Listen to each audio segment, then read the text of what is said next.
বন্ধুরা, শুভ সকাল।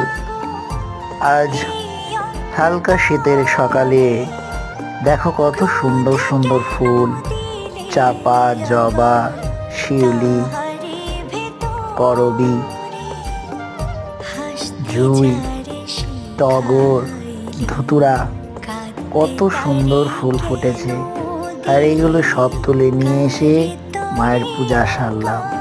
একটা ভক্তর মনস্কামনা সিদ্ধি হওয়ায় মাকে ঘিয়া কালারের বেনারসিটা দিয়েছে। আজ মাকে সকালে পরালাম। তোমরা বলো মাকে কেমন লাগছে? ভক্তরা, মাকে দর্শন করো। মা সর্বমনস্কাম সিদ্ধি কামিনী, সর্বমঙ্গলা। জয় মা নিস্তারিণী, জয় জয় মহাদেব।